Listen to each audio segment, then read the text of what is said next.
Hello বন্ধুরা, আমি তোমাদের জন্য একটা মাছের রেসিপি নিয়ে চলে এসেছি। এটা হচ্ছে কলি ভোলার মজলিস।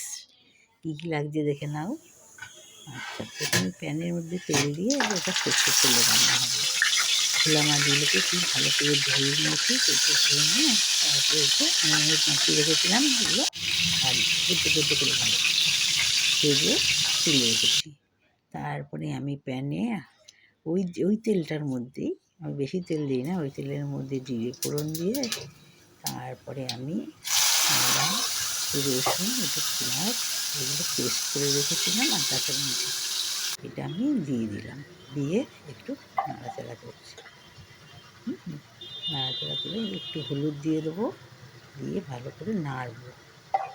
নাড়ার পরে যখন জলটা একটু টেনে আসবে তখন আমি জিরে পাউডার আর কাশ্মীরি লঙ্কার গুঁড়ো এই দুটো আমি দেবো। হ্যাঁ, জিরে পরে কাশ্মীরি লঙ্কার গুঁড়ো দিয়ে আবার একটু নাড়বো। তাহলে দেখবে একটু ভাজা ভাজা গন্ধ ছাড়বে। তখন নুনটা দেবো। নুনটা দিয়ে এবার পেঁয়াজ কলিগুলো দিয়ে দেবো। পেঁয়াজ কলিগুলো একটু বড় বড় কাটবো। বেশি ছোটো কাটবো না। দিয়ে একটু নাড়াচাড়া করবো, করে জল একটু গরম করে রেখেছিলাম, আমি একটু গরম জল মিশিয়ে তারপর দিলাম। এমনি প্লেন জল দেবো না, একটু গরম জল দেবো। দিয়ে একটু নাড়াচাড়া করে ঢেকে রাখবো।